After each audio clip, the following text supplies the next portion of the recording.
Mientras tanto, o governo de AFP ainda, tem governo, desde o ano 2016, tem a opção de Biden casar-se, qual não a zit af de saki na decidir que não está Biden casar-se, e na agosto de 2017, o governo de AFP ainda tem governo, a decidir para chegar a um acordo com o grupo de Lito Fanelli and Associates, que o acordo estava bisa, o título de acordo estava bisa, Settlement Instructions to the Accountant, que não a decidir para chegar a um settlement com o grupo de Lito Fanelli and Associates, respeitando a decisão de Hof para cumprir com a sentença. Ainda no momento é não hora de determinar a suma de claim que o mesmo hora pagar para Lantaruba para não cumprir com o contrato. Na comissão e conversação na ano 2017, entretanto, havia cambio de governo, dossiê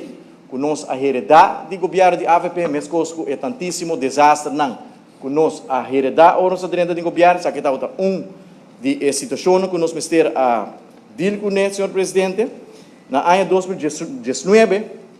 agora Lito Fanelli and Associates está começar escada de procedura para assim determinar que a suma que o land tem que pagar não para a escada que não a lei para não honrar o contrato aqui. Inicialmente, o grupo de Fanelli a claim of a order $2.25 milhões $497, qual está equivalente a 3.645.894 florim. Essa aí está na demanda para Lantaruba vai pagar para incumprimento de contrato. Está tem tussensvonnis dia 1 de dezembro ano 2021 e tem tussensvonnis aqui que avisa você vai sentar na mesa Lant e grupo de Fanelli and Social e Wacom você chega a um acordo entre partido não você vai na conversação de ano 2017, pero ainda partido não pode chegar a suma que o mesmo word pagar. Tem essa aqui que a considerar que $800 mil está redelijke vergoeding que o land lo mesmo como o grupo de Fanelli tegemoet. Tendo em conta a wettelijke rente, que no momento é de $410 mil, 71,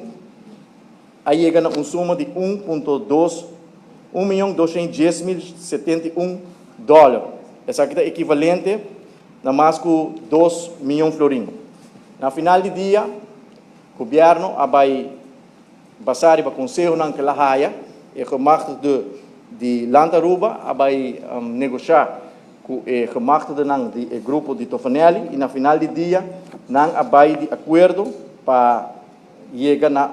schikkingsbedrag de $1.5 milhões, que é claim original, inicial, está 2.25 e nós chegamos a schikking de 1.5 que é essa aqui, então nós logra, o governo logra reduzir o dano com $875.497. Naturalmente, prometo que nós vai over para por firma o settlement agreement, nós temos que cumprir a lei de contabilidade e nós temos que pedir autorização e machtiging no parlamento, para assim o parlamento dá nos machtiging para vai over para firma o settlement agreement para cumprir com a sentença de Hof e para nos round off e caso aqui me tenho que ver cerca se que acaba o parlamento a aprovar a suma de presupuesto de ano 2023, você sabe que acaba a ordem pressupostar, tendo em conta que a negociação não está andando, que de facto e acaba o parlamento a dar ao governo machtiging para pagar essa aqui, mas toch nós cumprimos com o artigo 30 da lei de contabilidade para apresentar a lançamento e debater o caso do Fanelli para assim nós podemos a autorização para over para firma o settlement agreement que tem a mesa que de facto nós está reduzir essa aqui substancialmente de claim inicial, senhor presidente, que essa aí está uiteenzetting de feito na maneira que nós a heredaram ou nosso direito governo na ano 2017 e fact of the matter tá, senhor presidente, se o contrato aqui não acordo quebrar para o governo de AFP, nós não lota que den awe passou o concerto não lo abaidor maneira ture ano anterior e aruba lo haya su return on investment, em cambio, país Aruba tem que pagar claim 5 e concerto não por a toma lugar, Sr. Presidente.